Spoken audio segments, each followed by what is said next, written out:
lymph node and lymphatic organ.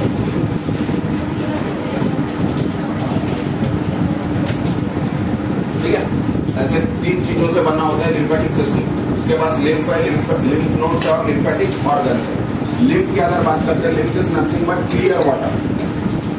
वो नाम लिया गया है क्लियर वाटर से। क्लियर वाटर इसका मतलब लिम्फ कैसे बना होता है? लिम्फ ब्लड से ही बना होता है, पर ब्लड में से क्या निकालना है अपने को? RBC plus platelets plus protein. अगर ये तीनों चीजों को निकाल दिया अपन ने ब्लड में से, तो जो बचता है ब्लड में that is consist of lymph. यानी लिम्फ में क्या प्रेजेंट है? लिम्फ में डब्ल्यूबीसी प्रेजेंट है। लिम्फ में प्लाज्मा माइनस प्रोटीन, क्या नाम दिया था अपन ने उसे? Plasma minus protein, very good, serum. तो प्रोटीन निकाल दिया प्लाज्मा में से, सीरम बचा। सीरम को अगर डब्ल्यूबीसी के साथ ऐड कर दिया तो जो सॉल्यूशन बनेगा उस सॉल्यूशन को लिम्फ बोला जाता है। ठीक है, अब सवाल ये आता है डब्ल्यूबीसी ही क्यों? क्योंकि डब्ल्यूबीसी इसीलिए लिम्फ में प्रेजेंट है शायद क्योंकि डब्ल्यूबीसी के पास एक प्रॉपर्टी है that is known as diapedesis. क्या होता है diapedesis? Diapedesis is amoeboid movement through which WBC which present in the blood cell can क्या होता है? Move out from the blood capillaries और ब्लड वेसल। अमीबॉइड मूवमेंट है जिसके कारण डब्ल्यूबीसी ब्लड वेसल में से बाहर एक्सुडेट होती है।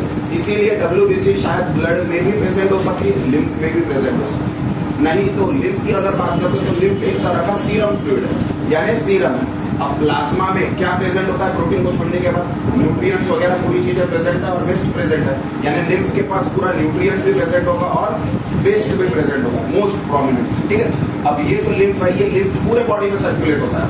टोटल जितनी भी बॉडी है पूरे बॉडी में कंटिन्यूअसली लिम्फ सर्कुलेट होता है। और ये लिम्फ किसके कांटेक्ट में होता है? लिम्फ नोड के कांटेक्ट में होता है। ये जो लिम्फ नोड होते हैं ये लिम्फ नोड फिल्टर करने का काम करते हैं, फिल्टर आउट करते हैं। किसको फिल्टर आउट करते हैं? लिम्फ को। जो लिम्फ घूम रहा है बॉडी में उसको फिल्टर कंटिन्यूअसली करते रहना बहुत जरूरी है। क्यों? क्योंकि लिम्फ में डब्ल्यूबीसी प्रेजेंट है और डब्ल्यूबीसी का फंक्शन है फैगोसाइटिक। अब ये फैगोसाइटिक फंक्शन डब्ल्यूबीसी का होने के कारण डब्ल्यूबीसी कोई ना कोई फॉरेन पार्टिकल, बैक्टीरिया या वायरस को एनगल्फ करेगा। इसका मतलब काफी चांसेस है कि लिम्फ के पास काफी सारा फॉरेन मटेरियल प्रेजेंट होगा। जब डब्ल्यूबीसी है उसके पास तो फॉरेन मटेरियल भी होगा ना। क्यों है डब्ल्यूबीसी? क्योंकि डब्ल्यूबीसी को फैगोसाइटोसिस करना है। फैगोसाइटोसिस किसका करेगा? बॉडी के सेल का करेगा या फॉरेन बॉडी का करेगा? फॉरेन बॉडी का। इसका मतलब लिम्फ में फॉरेन बॉडी प्रेजेंट हो सकती है। अब वो जो फॉरेन बॉडी लिम्फ में प्रेजेंट है वो लिम्फ के साथ पूरे बॉडी में मूव हो सकती है। फॉरेन बॉडी वो पूरे बॉडी में मूव नहीं होनी चाहिए, उसको वहां से निकालना पड़ेगा। तो लिम्फ में से फॉरेन बॉडी निकालना यानी लिम्फ को क्या करना? फिल्टर करना। वो फिल्टर करने का काम कौन करता है? Lymph node. अपने बॉडी में जो लिम्फ नोड्स होते हैं ये काफी अलग अलग जगह पर प्रेजेंट होते हैं। मोस्ट कॉमनली नेक में देखने मिलते हैं अपने को, आर्मपिट में देखने मिलते हैं अपने को और ग्रॉइन रीजन में देखने मिलते हैं, यानी इंग्वाइनल रीजन में देखने मिलते हैं। ठीक है, वैसे काफी जगह पर प्रेजेंट है, प्रोमिनेंटली ये 3 जगह पर प्रेजेंट होते हैं। ठीक है, ये 3 जगह पर लिम्फ नोड बहुत प्रोमिनेंटली प्रेजेंट होते हैं। अब ये जो नोड्स है ये लिम्फ नोड कुछ लिमिटेड अमाउंट में काम कर सकते हैं क्योंकि लिम्फ नोड आवाज मत कर, लिम्फ नोड बहुत छोटे होते हैं साइज में। ठीक है, बहुत छोटा साइज होता है इनका, नोड्यूलर स्ट्रक्चर होते हैं, छोटे छोटे होते हैं। ठीक है, अपनी राई जो होती है, रागी जो होती है घर में, उससे थोड़ा सा बड़ा, यानी ऐसा मान लो 10 रागी के ग्रेन अपन इकट्ठा कर दिए तो कितना बड़ा होगा एक ग्रेन? ठीक है, छोटा सा इतना इतना होगा वो, तो इतने ही बड़े होते हैं लिम्फ नोड। अब ये जो लिम्फ नोड है इनका साइज कम है, यानी इनके अंदर सेल्यूलर एस्पेक्ट कम होने के कारण ये उस हद तक फिल्टर नहीं कर सकते। तो अगर बहुत ज्यादा फॉरेन मटेरियल इन्वेड हो रहा है बॉडी में तो उस समय काम करता है लिम्फेटिक ऑर्गन फिल्टर करने का। और लिम्फेटिक ऑर्गन अपने बॉडी में कौन कौन से लिम्फेटिक ऑर्गन है? अपने बॉडी में tonsils, Peyer's patches, major lymphatic organ. ठीक है, 2 है, एक है टॉन्सिल्स और दूसरा है पियर्स पैचेस। ये जो टॉन्सिल्स है ये टॉन्सिल वाल्डेयर्स रिंग के फॉर्म में प्रेजेंट होता है, यानी एक ही नहीं है, काफी सारे छोटे छोटे टॉन्सिल्स हैं जो वाल्डेयर्स रिंग के फॉर्म में देखने मिलते हैं। ठीक है, कहाँ प्रेजेंट होता है टॉन्सिल? टॉन्सिल प्रेजेंट होता है at the junction of oropharynx and mouth. Oral cavity और ओरोफैरिंक्स का जो जंक्शन है उस जंक्शन पर प्रेजेंट है। ठीक है, यानी कहाँ मिलेगा तुम्हें? यूवुला के पास। यूवुला याद आ रहा है कि डाइजेस्टिव सिस्टम का कुछ याद आ रहा है?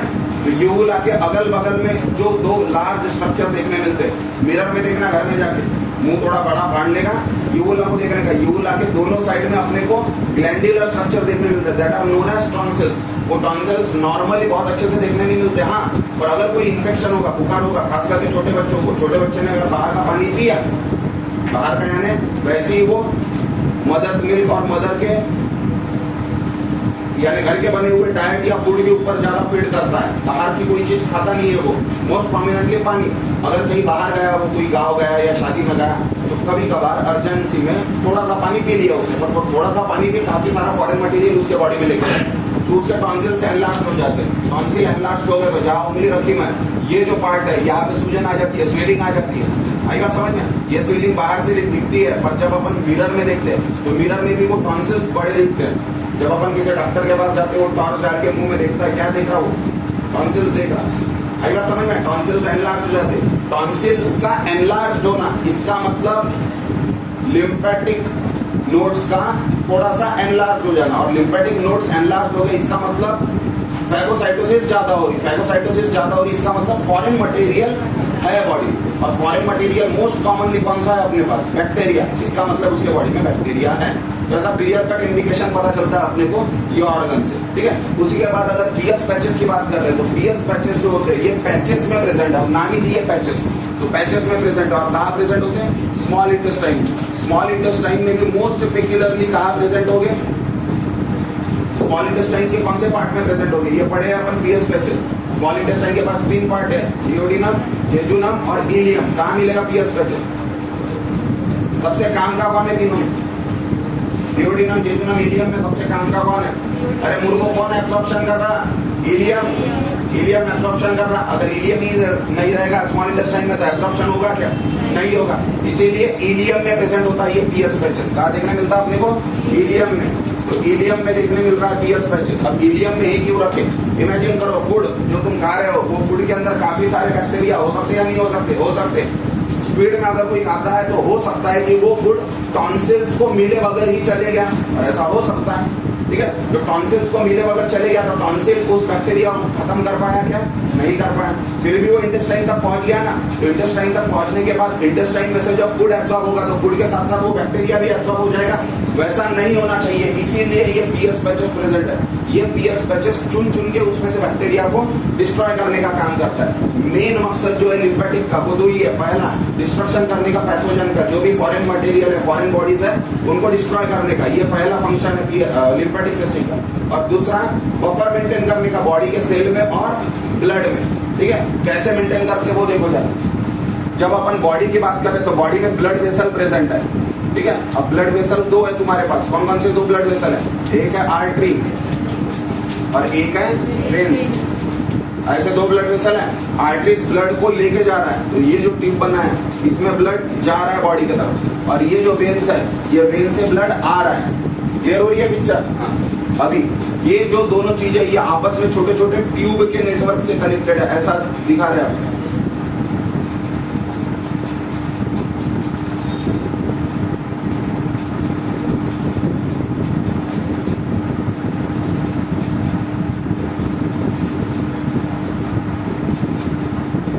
ये जो नेटवर्क दिखा है, दिस इज कैपिलरीज।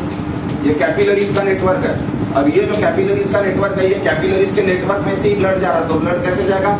आर्टरीज से कैपिलरीज में और कैपिलरीज से वेन में। इसी तरीके का फ्लो होते रहता है। इसी फ्लो को कल अपन ने सिस्टमिक सर्कुलेशन नाम दिए थे, ठीक है। अब ये जो फ्लो हो रहा है, ये कैपिलरीज के इर्द गिर्द यहाँ पे सेल हो गए, तो यहाँ पे सेल बनाया अपन ने। ये सेल है, ये सेल है, ये जो सेल है, ये सेल के इर्द गिर्द बीच में गैप दिख रही है।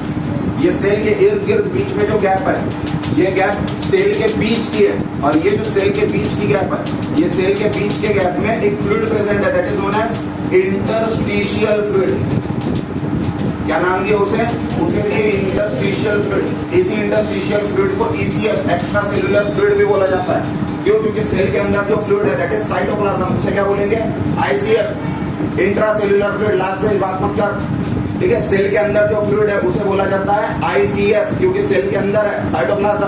Common example of intracellular fluid, ठीक है। सेल के बाहर जो फ्लूइड रहेगा that is known as extracellular fluid. Extracellular fluid अपने पास एक ही है, दैट इज इंटरस्टिशियल फ्लूइड। अब ये सेल को जो भी मटेरियल होना, फॉर एग्जांपल इसको ग्लूकोज होना, ये जो सेल है जिसमें डॉट डाले अपन, ये सेल को ग्लूकोज होना, तो ये ग्लूकोज किसको मांगेगा, ये ग्लूकोज मांगेगा, ठीक उसके बाहर जो फ्लूइड है उसको, यानी किसको मांगा इसने, इंटरस्टिशियल फ्लूइड। तो इंटरस्टिशियल फ्लूइड वो सेल को ग्लूकोज देगा।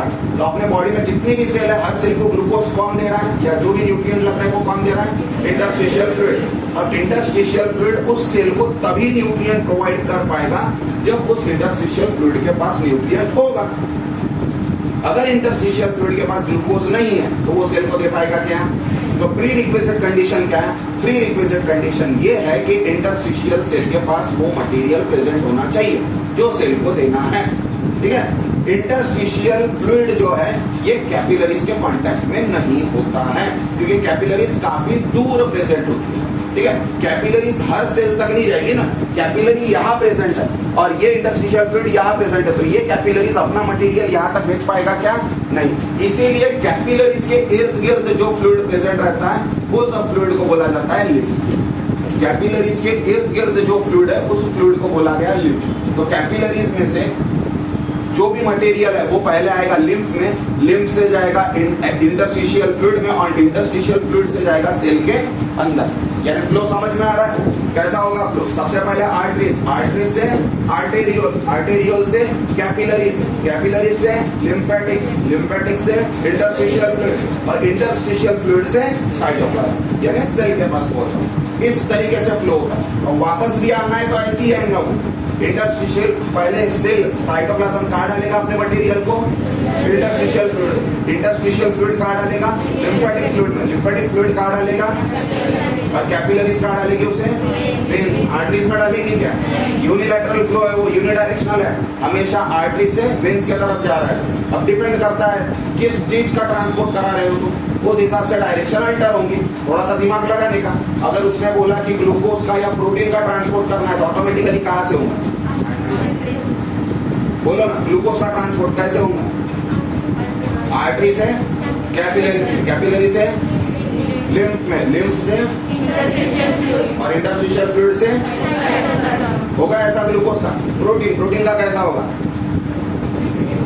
आर्टरीज, आर्टरीज से कैपिलरीज में, कैपिलरीज से और लिम्फेटिक के पास तो है ही नहीं प्रोटीन।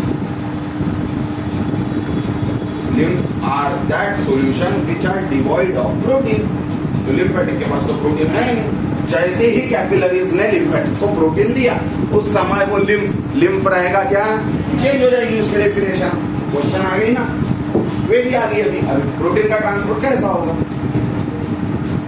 कैसा होगा फिर, क्या चल रहा है समझ में आ रहा है क्या। पीछे जो बैठे वो पूरे फेस के बाहर है, उनको कुछ समझ में नहीं आ रहा है, नींद ही नहीं हुई अपनी।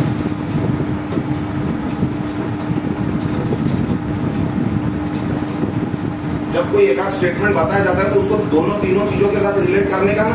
अपने को बताया कि 3 न्यूट्रिएंट है अपने पास, ग्लूकोज है, प्रोटीन है और फैट है, तो तीनों में बैठता क्या है, तीनों में नहीं बैठता, सिर्फ 2 में ही बैठता, ग्लूकोज में और फैट में। प्रोटीन में बैठेगा क्या, तो प्रोटीन में इस तरीके का ट्रांसपोर्ट नहीं होगा। क्यों नहीं होगा, क्योंकि प्रोटीन का साइज बहुत बड़ा है, बहुत बड़ा है, तो कम चांसेस है कि प्रोटीन जो है वो कैपिलरीज में से निकल पाएगा। इसीलिए प्रोटीन को निकालने के लिए अलग तरीके का मैकेनिज्म है जिसको बोला जाता है एक्टिव ट्रांसपोर्ट।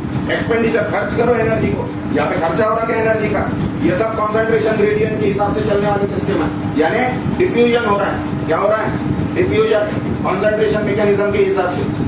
पर प्रोटीन डिफ्यूजन से काम नहीं चला था, प्रोटीन को ट्रांसपोर्ट कराने के लिए एनर्जी का एक्सपेंडिचर करना पड़ता है, यानी एटीपी खर्च करनी पड़ती है, इसीलिए उसे काउंट करते हैं अपन एक्टिव ट्रांसपोर्ट में, ठीक है। तो वो नहीं होगा।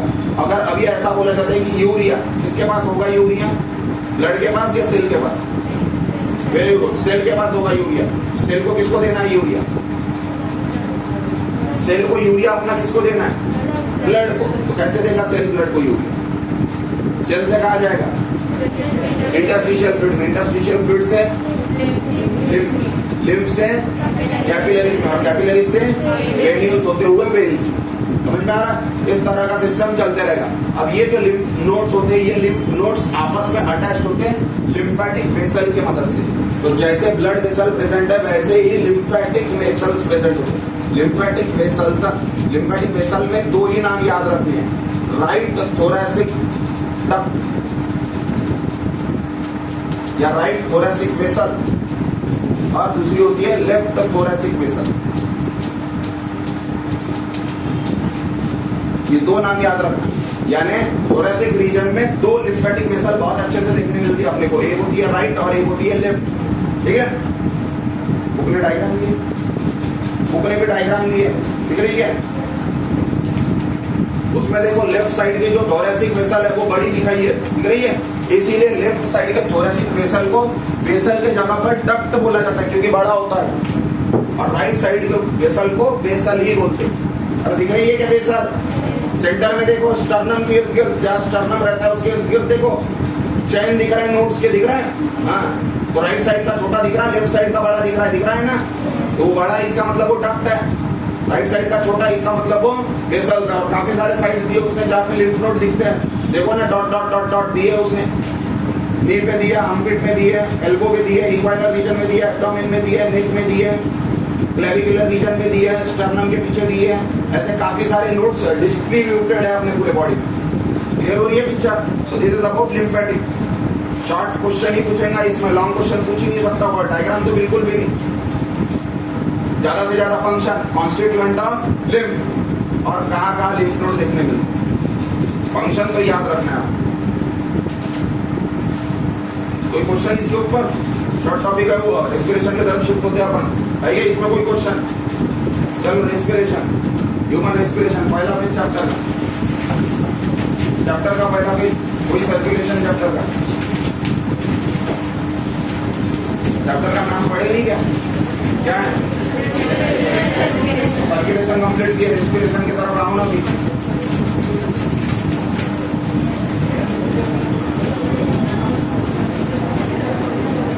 हो गया, ये रब करो क्या?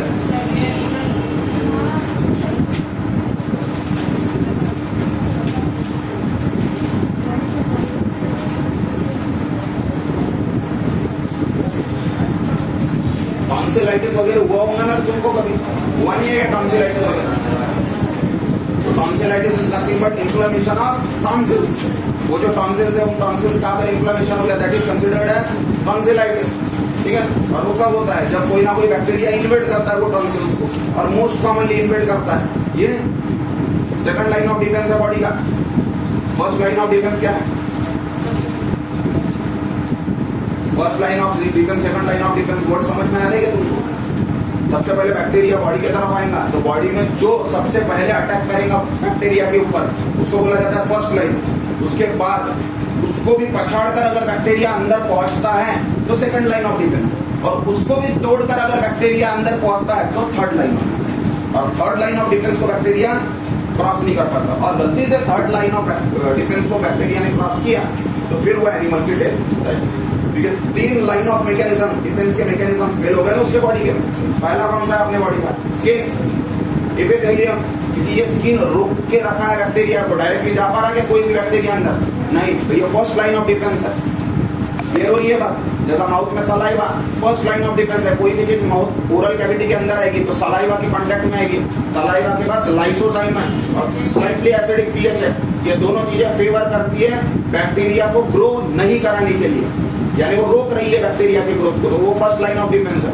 उसको क्रॉस कर दिया और पीछे गया वो तो फिर टॉन्सिल्स आ जाएगा रोल में, और वो टॉन्सिल्स उसे डिस्ट्रॉय करने की कोशिश करेगा, वो second line of defence.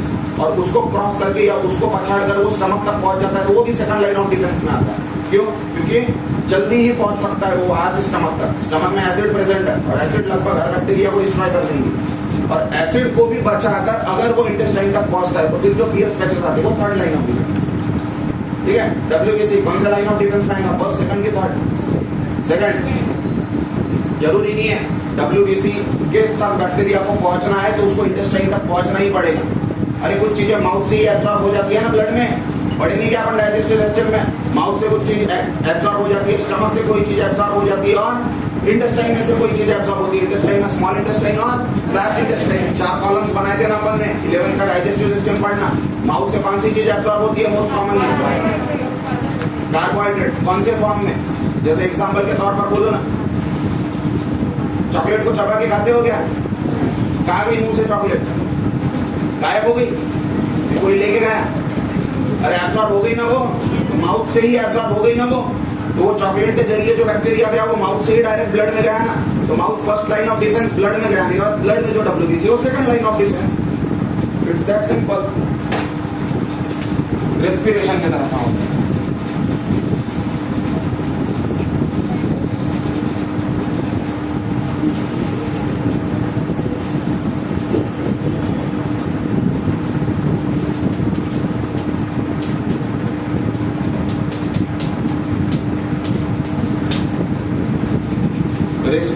Respiration is defined as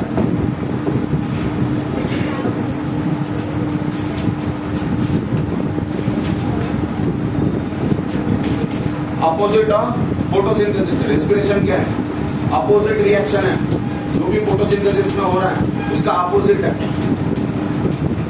अब जैसे ही अपन respiration वर्ड सुने अपने को जरा कंफ्यूजन होता है, क्यों? क्योंकि एक रेस्पिरेशन अपन 11th में भी पढ़े, याद आ रहा है कुछ? Glycolysis, Krebs cycle, EMP, sorry ATS, EMP बोलिए, ग्लाइकोलाइसिस, क्रेब्स साइकिल और ATS, 3 स्टेप्स पढ़े थे अपन। वो रेस्पिरेशन था और ये भी रेस्पिरेशन है। फर्क क्या है दोनों रेस्पिरेशन? वो जो रेस्पिरेशन पढ़े थे अपन, that is considered as cellular respiration. उसे क्या बोला जाता है? Cellular respiration. उस सेल के लेवल पर हो रहा है। फोटोसिंथेसिस सेल के लेवल पर हो रही थी। फोटोसिंथेसिस में सबसे पहला स्ट्रक्चर कौन सा पढ़े थे अपन? क्लोरोप्लास्ट। क्लोरोप्लास्ट में क्या हो रहा उसको फोटोसिंथेसिस बोले थे अपन। रेस्पिरेशन पढ़ते समय तब क्या पढ़े थे? माइटोकॉन्ड्रिया। माइटोकॉन्ड्रिया में क्या हो रहा है उसको पढ़े थे। समझ में आ रहा है? तो फोटोसिंथेसिस के लिए क्लोरोप्लास्ट पढ़े। क्लोरोप्लास्ट किसके अंदर है? सेल के अंदर। तो वो जो फोटोसिंथेसिस है वो सेल का फोटोसिंथेसिस है। रेस्पिरेशन किसके अंदर हो रहा है? माइटोकॉन्ड्रिया के अंदर। माइटोकॉन्ड्रिया किसके अंदर है? सेल के अंदर। तो वो रेस्पिरेशन कौन सा है? सेल का रेस्पिरेशन। पर वो रेस्पिरेशन के लिए ऑक्सीजन लग रहा है। कौन से? सेल्यूलर रेस्पिरेशन के। वो सेल को जो ऑक्सीजन होना, वो सेल का ऑक्सीजन सेल को कहां से मिला? तो सेल को जो ऑक्सीजन होना, वो सेल का ऑक्सीजन मिला उसको ब्लड में से। कहां से मिला? अब ब्लड में ऑक्सीजन कहां से आया? तो ब्लड में ऑक्सीजन आना, ये चीज को पढ़ने के लिए पढ़ा जाता है रेस्पिरेशन। इसको सेल्यूलर रेस्पिरेशन नहीं बोलते, सिर्फ रेस्पिरेशन।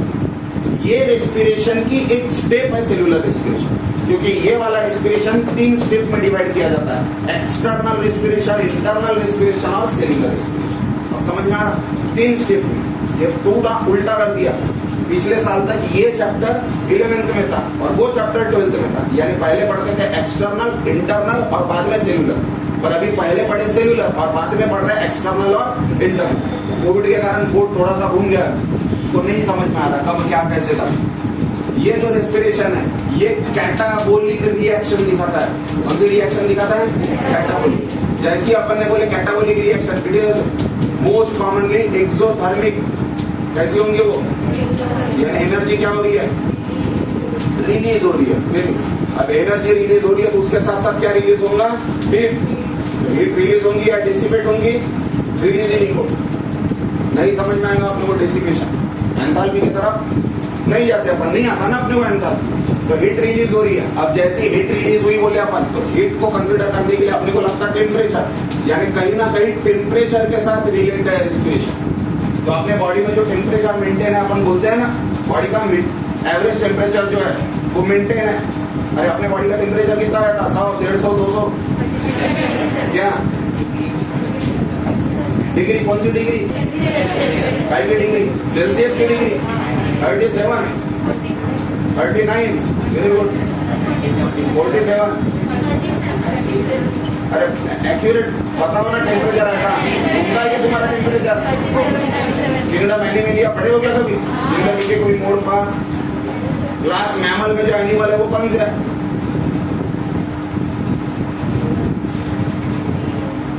रेगुलेटर है वो। रेगुलेटर का मतलब अपना body temperature, average body temperature regulate करते हैं, मेंटेन कराते हैं। बाहर का टेम्परेचर कम ज्यादा हो रहा था, अपने बॉडी का टेम्परेचर कम ज्यादा होता क्या? नहीं, मेंटेन रहता। क्यों मेंटेन रहता? क्योंकि अपने बॉडी में जो हीट रिलीज हो रही है रेस्पिरेशन से, ये हीट को बॉडी यूटिलाइज करता है टेम्परेचर मेंटेन करने के लिए। अपन बोलते हैं ना गर्मी में बहुत ज्यादा भूख, ठंडी में बहुत ज्यादा भूख लगती है, गर्मी में भूख कम लगती है। ठंडी में काम कम करते हैं अपन, फिर भी भूख ज्यादा लग रही।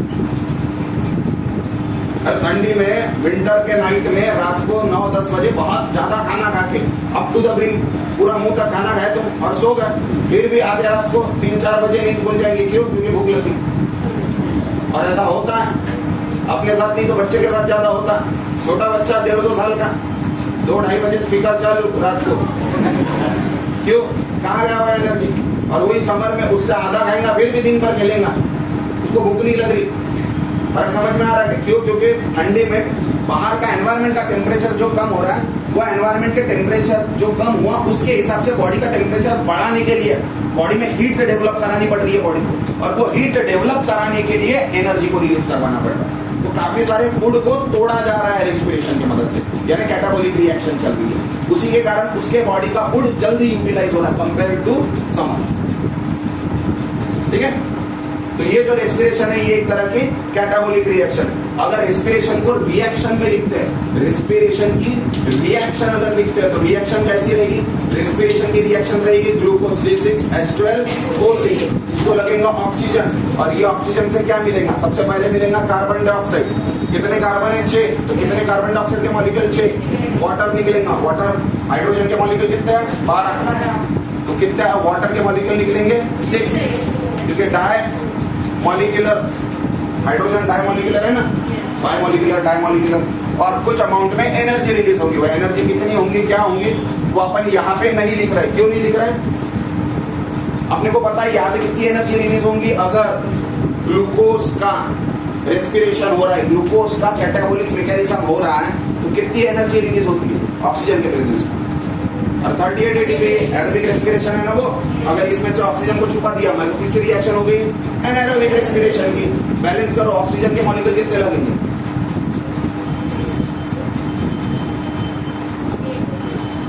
इतना भी केमिस्ट्री नहीं पढ़े अब तक, रिएक्शन बैलेंस करना भी नहीं जानता। अब इसके लिए तो बायोलॉजी नहीं होना। अरे कितने है इसके बाद? 6 ऑक्सीजन है, इधर कितने है? ये 12 हुए, ये 6 हुए, यानी 18 हुए। 18 में से 6 है तो बचे कितने? 12। यहाँ कितने लगेंगे? 6 4 2 12 हो गए ना वो, समझे या नहीं? उधर एनर्जी के जगह पे 38 ATP लिख सकते थे अपन, क्योंकि एरोबिक रेस्पिरेशन में कितने ATP जनरेट होते हैं? क्यों नहीं लिखे? दिमाग की खिड़कियां खोलो जरा। और 12th में आ गए अपन, 10 महीने बाद अपना ही प्रोग्राम है, तैयारियां चालू करो। अगर ढोल नगाड़े नहीं बजाने हैं तो नहीं तो वो तो वैसे भी बच के रहेंगे। तो देखो ना, 6 दिन बाद एग्जाम है और अभी भी आ रहे हैं लड़के अपने, जो अभी देने वाले 4 मार्च से एग्जाम, अभी भी आए ना बच्चे। क्या सत्संग वगैरह है क्या? कोई बाबा आ रहा है IMP देने के लिए? कंफ्यूजन, कहा क्या लिखना अब तक क्लियर नहीं, क्योंकि जब क्लियर करवाना था तब अपन चल रहा था। क्यों लिखे अपन ने एनर्जी? अभी तो बताया सर, ATP क्यों नहीं लिखी? हाँ, अपन सेल्यूलर रेस्पिरेशन डिस्क्राइब नहीं कर रहे, अपन कौन सा रेस्पिरेशन डिस्क्राइब कर रहे हैं? General respiration. और ATP को कहा चुना अपने को? सेल्यूलर रेस्पिरेशन में, क्योंकि सेल के लेवल पर जो रिएक्शन होंगी वो बताएंगा कितने ATP जनरेट हो। अगर सेल को नहीं पढ़ रहे अपन तो अपने को पता ही नहीं ना कितनी ATP जनरेट हो। जब पता ही नहीं तो लिखेंगे कैसे अपन? तो नहीं लिखी जाती है। 38 ATP निकलेंगे या 2 ATP निकलेंगे, यानी एरोबिक है या एनएरोबिक। ठीक है, पर ये पूरे फॉर्मेट में रिएक्टेंट जरूरी, और ये रिएक्टेंट तो फूड से मिल जाएगा। और फूड कहाँ आता है? फूड आता है डाइजेस्टिव सिस्टम में। तो डाइजेस्टिव सिस्टम का काम है फूड को लेने का। डाइजेस्टिव सिस्टम ने ये रिएक्टेंट दे दिया रिएक्शन। अब बचा कौन? ये महाशय, यही बचा, क्योंकि ये दोनों के मिली भगत से ही तो ये पूरा बन रहा है ड्रामा।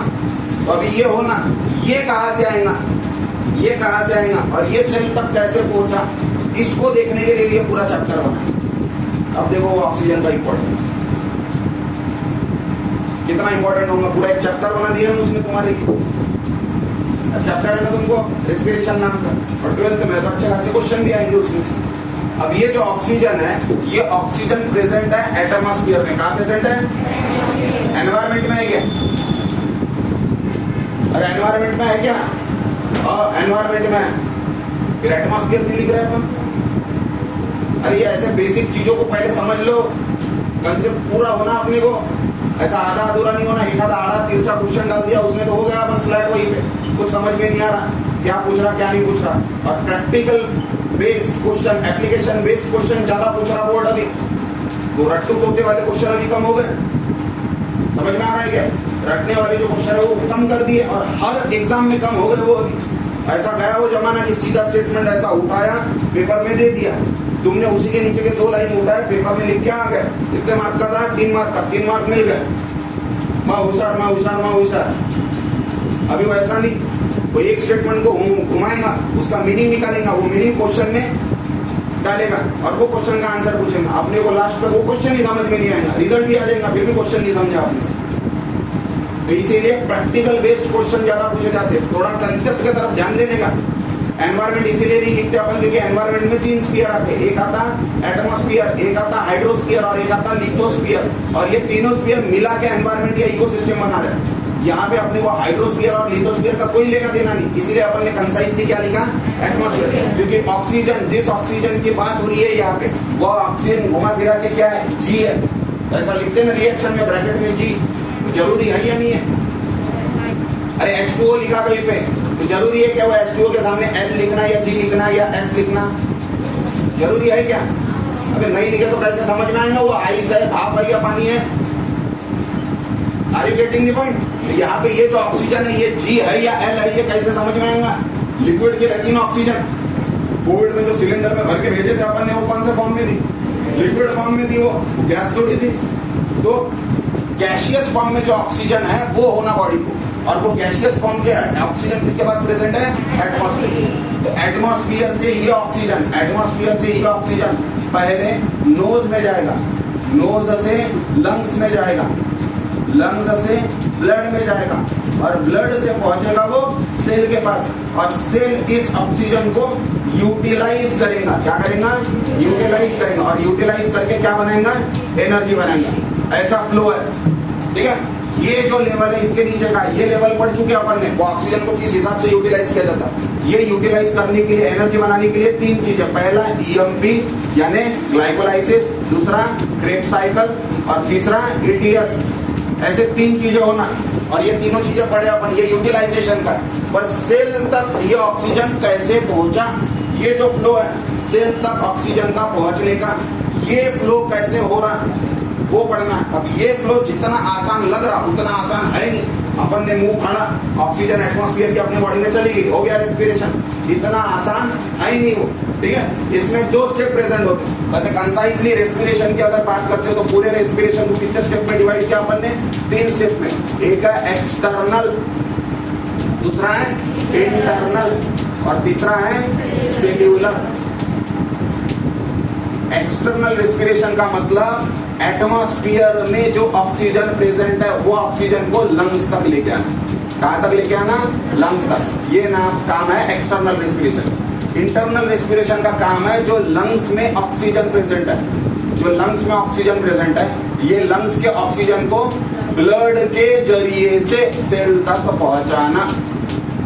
और सेल्यूलर रेस्पिरेशन का मकसद है सेल में जो ऑक्सीजन है उसका यूटिलाइजेशन कराना, यानी उपयोग कराना, इस्तेमाल करना, इससे ज्यादा वर्ड नहीं, ठीक है। वो है सेल्यूलर रेस्पिरेशन का। तो एक्सटर्नल रेस्पिरेशन में जो एटमॉस्फेयर में ऑक्सीजन प्रेजेंट है उसको कहाँ पंप करना है? लंग्स के अंदर, ठीक है। एटमॉस्फेयर की ऑक्सीजन डायरेक्टली लंग्स में आ गई, इसको वाइस वर्सा भी बोलते हैं। जब ऑक्सीजन एक जगह से दूसरे जगह पर फ्लो हो रही है तो उसको बैलेंस करने के लिए कोई दूसरी गैस भी आएगी ना, सीधी सी बात है। अरे बार्टर सिस्टम चलता है ना, इकोसिस्टम में। बार्टर का मतलब समझ में आता है? बिना पैसे की दुकान में जा और सामान खरीद के ला, क्या होगा? सामान तो नहीं मिलेगा, पर अपन जैसे गए थे दुकान में शायद वैसे नहीं है। समझ में आ रहा है? अगर अपने को नॉर्मल आना है दुकान से जैसे गए थे वैसे, तो अपने को कुछ दे के आना पड़ेगा, कुछ लेके आना है तो कोई चीज के बदले में कुछ तो भी देना पड़ता है। That is known as barter system. Barter यानी लेना देना, ठीक है। एक हाथ दो एक हाथ लो, किडनैपिंग वाला तो ऐसा है वो। तो ये बार्टर सिस्टम जैसा है। अगर ऑक्सीजन एटमॉस्फेयर से लंग्स में जा रही है, simultaneously carbon dioxide lungs atmosphere में आ रही है, तो उसको दोनों डायरेक्शन में डिफाइन कर सकते हैं। तो ऑक्सीजन का एटमॉस्फेयर से लंग्स में जाना या कार्बन डाइऑक्साइड का लंग्स से एटमॉस्फेयर में। इंटरनल रेस्पिरेशन की बात करते हैं तो इंटरनल रेस्पिरेशन को लंग से ऑक्सीजन ब्लड के जरिए सेल के पास पहुंचना, इसको भी बोला जाता है। तो कार्बन डाइऑक्साइड सेल से लंग्स में पहुंचना ब्लड के जरिए, इसको भी बोला जाता है। समझ में आ रहा है? पर फिर भी अपन ऑक्सीजन के ऊपर ज्यादा एम्फसाइज करते हैं, कार्बन डाइऑक्साइड के ऊपर ज्यादा एम्फसाइज नहीं करते। क्यों? क्योंकि बॉडी सिर्फ कार्बन डाइऑक्साइड को ही नहीं देता, बॉडी कार्बन डाइऑक्साइड के साथ काफी सारे गैसेस को देता है, काफी सारे वोलेटाइल गैसेस को भी एक्सेल करता है। उसमें मेजॉरिटी कार्बन डाइऑक्साइड के, पर उसके साथ भी काफी सारे गैसेस है ना, इसलिए ऐसा नहीं बोल सकते कि अकेले कार्बन डाइऑक्साइड का ही रोल है। सब्जी कितनी भी बनाओ अपन, नमक उसमें सब्जी जितना नहीं डालते, बहुत कम डालते हैं, और वो कम नमक का बहुत ज्यादा रोल रहता ना। वैसे ही अपन जो एक्सेल कर रहे हैं गैस, उसमें कार्बन डाइऑक्साइड है, पर कार्बन डाइऑक्साइड के साथ साथ बाकी के जो गैसेस है उनका भी कुछ रोल होगा ना। जैसा हाइड्रोजन सल्फाइड जो निकल रहा है अपनी बॉडी में से, वो hydrogen sulphide sulphur containing amino acid का जब मेटाबॉलिज्म हुआ तब रिलीज हुआ ना सल्फर। वो जो सल्फर है हाइड्रोजन सल्फाइड में, वो सल्फर कंटेनिंग अमाइनो एसिड यानी सिस्टीन और मेथिओनिन ने दिया मेटाबॉलिज्म के बाद। तो वो सल्फर का भी वहां पे कुछ काम होगा ना, कुछ एक्टिव पार्टिसिपेशन होगा। तो अपन पूरा रोल कार्बन डाइऑक्साइड को दे सकते क्या? बाकी के भी गैसेस है उनका भी कुछ रोल होगा। कोई मूवी है उसमें एक्टर है तो पूरा ध्यान एक्टर की तरफ ही रहता है, को एक्टर, साइड एक्टर, काफी सारे पीएचआर रहते हैं ना। अभी तो बिलाल उन्हीं के बदौलत पिक्चर चलती, एक्टर का तो कोई लेना देना नहीं, नामो निशानी नहीं। वैसा मेन एक्टिंग में भले ही कार्बन डाइऑक्साइड है, पर उसके अगल बगल के जो आर्टिस्ट है वो भी बहुत इंपॉर्टेंट है। इसीलिए अपन कार्बन डाइऑक्साइड ना लेते हुए ऑक्सीजन के नाम से डिफाइन करते हैं कोई। इसीलिए ऑक्सीजन को मोस्ट असेंशियल गैस बोला जाता है या लिविंग गैस बोला जाता है। जैसा अपन बोलते हैं, पहले बोला जाता हाँ जल है तो कल है, अभी क्या बोलते हैं? जल ही जीवन है। पहले बोलते थे water is important for life, अभी बोलते हैं अपन वाटर इज लाइफ। आने वाले 100-150 सालों बाद वाटर का मीनिंग हो जाएगा लाइफ, और लाइफ का मीनिंग हो जाएगा वाटर। समझ में आ रहा है? समय के हिसाब से हर चीज बदलती है। वैसे ही पहले अपन ऑक्सीजन का रोल उतने अच्छे से नहीं समझ पाए, पर धीरे धीरे ऑक्सीजन का रोल बहुत अच्छे से समझ में आया अपने को। तो अपन ने अभी ऑक्सीजन को लिविंग गैस का नाम दे दिया, क्योंकि वो बहुत इंपॉर्टेंट है। बट टोटली उसके ऊपर रिलाई नहीं कर सकते अपन। क्यों? क्योंकि अपने पास कुछ ऐसे भी ऑर्गेनिज्म है जिनको ऑक्सीजन की जरूरत ही नहीं,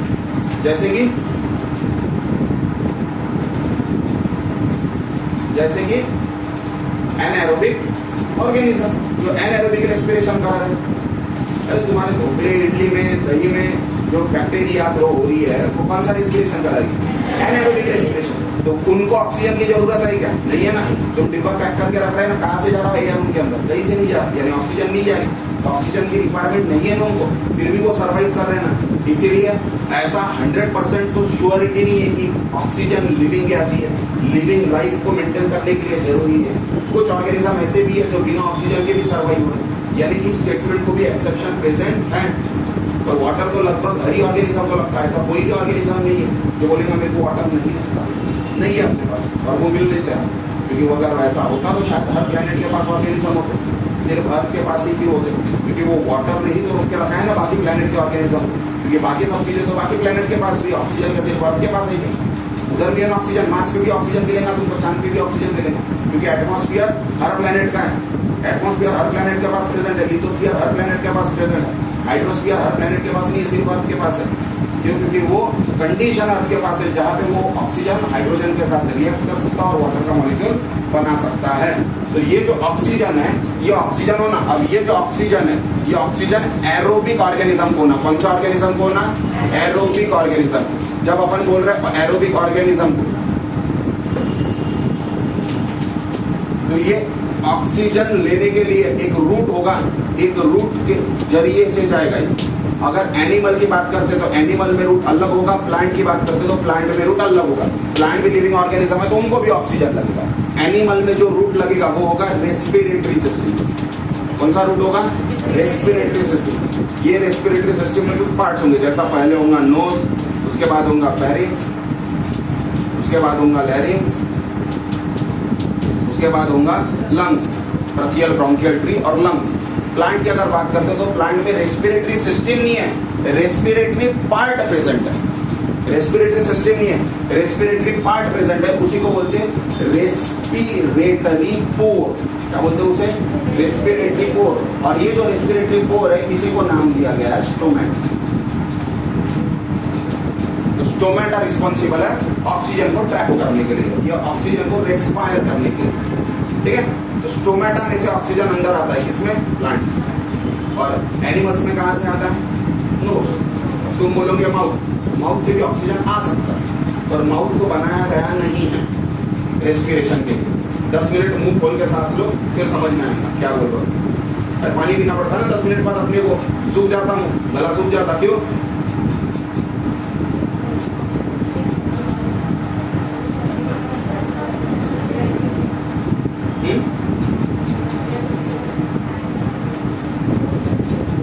अरे केमिस्ट्री को डालो ना उसको बीच में, केमिस्ट्री को क्या पूरा अलग रख रहे हैं?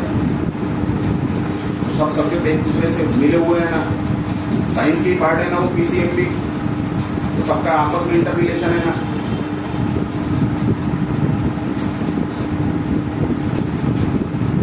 हाइड्रेशन एंथैल्पी होती है हर गैस की अपनी अपनी, कोई गैस की कम होती है, कोई गैस की ज्यादा होती है। CO2 हाईली थर्मिक गैस है, थर्मल गैस है। CO2 कार्बन डाइऑक्साइड के पास ज्यादा एनर्जी है। तो जब तुम एक्सेल कर रहे हो मुंह से एयर को बाहर पंप कर रहे हो, एयर को बाहर पंप कर रहे हो, CO2 जो बाहर आ रहा है तुम्हारी बॉडी में से, वो मुंह के जरिए से जब बाहर आएगा तो मुंह में जो मॉइस्चर प्रेजेंट है वो मॉइस्चर को लेके आएगा अपने साथ। तो तुम्हारे मुंह का मॉइस्चर कम होते जाएगा, यानी मुंह का वाटर कम होते जाएगा। Something like evaporation, something like evaporation. तो माउथ का मॉइस्चर कम हो रहा है, ऑटोमेटिकली माउथ ड्राई होने लगेगा, और माउथ ड्राई होने लगेगा, गला सूखेगा, अजीबोगरीब सेंसेशन आएंगे अपने बॉडी को, क्योंकि ऑस्मोटिक रिसेप्टर जो है वो ट्रिगर हो जाएंगे, वो बोलेंगे बॉडी में वाटर का कंटेंट कम हो रहा है। कोविड में था क्या तुम्हारा घर में किसी को ऑक्सीजन वगैरह दिए हो क्या? कोविड दिए हो तो मास्क लगाते थे अपन, वो मास्क जिस बॉटल को लगा रहता था वो बॉटल के अंदर क्या रहता था?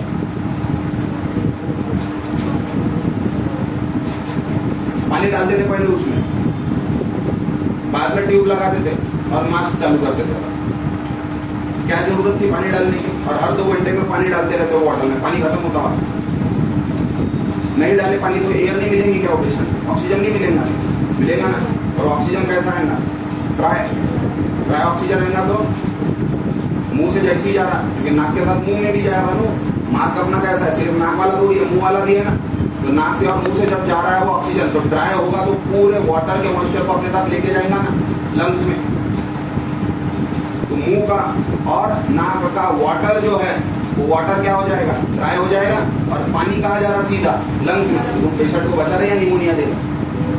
समझ में आ रहा कुछ? समझ में आ रहा क्या? ज्यादा लोगों की डेथ की हुई। टेक्निकलिटी का मैंने फिर से बता रहा, पिछले बार भी बताया था।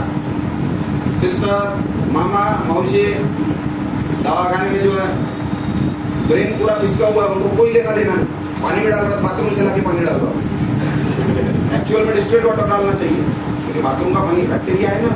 अरे बेटा डायरेक्टली बैक्टीरिया जा रहा है, पहले से ही वायरस है लंग्स में, तो उसको ट्रीट कर करके थक गए और तुम बाहर से बैक्टीरिया डाल रहे हो, और वो डायरेक्टली जा रहा है ना। क्योंकि पेशेंट तो इतना वीक हो गया कि पेशेंट के पास अभी इतनी भी ताकत नहीं है कि वो अपना गला घुमाए, तो पानी क्या ही मांगेगा वो प्यास लगने के बाद। और वो पेशेंट इन्फेक्टेड है, अपने को पता है, तो अपन कहा हर आधे घंटे बाद उसको पानी पिलाने के लिए जाने वाले? प्रैक्टिकली पॉसिबल है क्या? नहीं। वो एक बार आता 2-3 घंटे में, और जितने भी बॉटल है सब में पानी भर देता, और इतना पानी भर देता कि वो एयर नहीं पानी जाता हो नली से उसके बॉडी में, इतना पानी भर देता है। यानी कुछ लोग तो ड्यूटी करके फ्रस्ट्रेट भी हो गए। इसलिए बोलता हूँ ये बेसिक चीज का बहुत इंपॉर्टेंस रहता है, क्योंकि ये टेक्निकलिटी जनरेट करती है। कंसेप्ट है, एक चीज दूसरे चीज के ऊपर डिपेंडेंट रहती है, दूसरी चीज तीसरे चीज के ऊपर डिपेंडेंट रहती है। क्योंकि ऐसा भी रिसर्च है, इंडिया में जरूरत से ज्यादा और जबरदस्ती ऑक्सीजन देने से भी काफी लोगों की डेथ हुई। समझ में आ रहा है क्या? जरूरत से ज्यादा और ज्यादा ऑक्सीजन दिया अपन ने, और गलत तरीके से दिए, उससे भी डेथ काफी सारे हुए। क्योंकि वो पूरे माउथ को जब ड्राई करता है तो पर्सपिरेशन होता है, वो पर्सपिरेशन से वाटर का वॉल्यूम अगर बॉडी में कम हो गया तो बॉडी ड्राई होने लगती है अंदर से। तो कोई मेडिसिन उतने इफेक्टिव तरीके से काम नहीं कर पाती जितनी इफेक्टिव तरीके से करनी चाहिए। तो बॉडी ये वाले वाटर का यूटिलाइजेशन स्टार्ट कर देती, पर ये वाला वाटर भी खत्म होने लगता है। तो ये वाला वाटर खत्म होने लगता है तो एक बैकवर्ड इम्पैक्ट जनरेट होता है ये रिएक्शन पे, यानी अगर ये वाटर अच्छे खासे अमाउंट में प्रेजेंट होगा सेल में तो ये रिएक्शन कंटिन्यूअसली यूनिडायरेक्शनल चलते रहेंगी। क्या बोल रहा हूं मैं, समझे क्या नहीं समझे? इमेजिन करो 2 पिस्टन है तुम्हारे पास, अब ये दोनों पिस्टन में से ये पिस्टन की प्रेशर की ताकत ज्यादा है, अगर ये पिस्टन नीचे आया तो रिएक्शन कहां मूव हो रही है? अरे ये पिस्टन नीचे आया तो ये ज्यादा आपस में मिलेंगे तो रिएक्शन कहां जाएंगी? आगे। अब हो क्या रहा है, इसका वॉल्यूम कम हो रहा है तो ये पिस्टन नीचे आ रहा है ना प्रेशर के कारण, ये पिस्टन नीचे आ रहा है तो रिएक्शन कहां आ गई? यानी एनर्जी जनरेट हो रही क्या? तो सेल को एनर्जी मिल रही क्या? वैसी वो डिसीज कंडीशन में और उसको एनर्जी नहीं मिलती है, यानी सेल के लेवल पर देखो ना उसके बॉडी में कितने बेकार चेंजेस हो रहे हैं। तो अपन बाहर से कुछ भी दो, रेमडेसिविर दो, टोसिलिजुमैब दो, कुछ भी दो, कॉकटेल एंटीबॉडी दो, फर्क पड़ेगा क्या? क्योंकि ये 2-3 चीजें बहुत इंपॉर्टेंट है ना, ऑक्सीजन होना, ग्लूकोज होना, वाटर होना, इसके बगैर कुछ नहीं। दवा बाद में, पहले खाना पानी, अगर ये नहीं रहेगा तो दवा कोई काम। जो डेथ बेड पे 10-15 दिनों से कुछ खाया नहीं, एक आध इंजेक्शन लगा दिए उसको, चलने फिरने लग जाएंगे तो, अरे इंजेक्शन लगाते बराबर चले जाएंगे।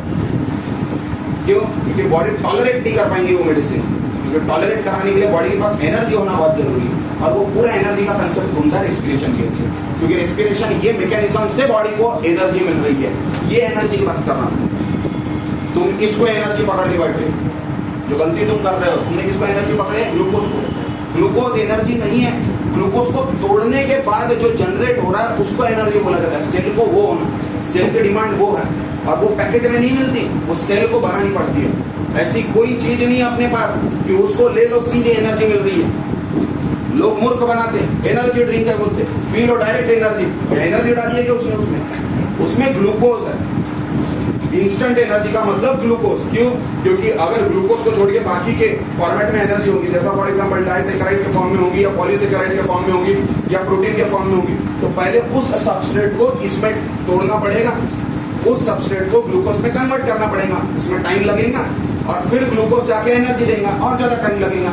इसलिए डायरेक्टली ग्लूकोज दे दो, अगर डायरेक्टली ग्लूकोज मिल जाता है तो शायद जल्दी एनर्जी लिबरेट हो जाएगी, इसीलिए उसको इंस्टेंट एनर्जी बोलते हैं। जैसा ओआरएस, ओआरएस में क्या डालते हैं अपन,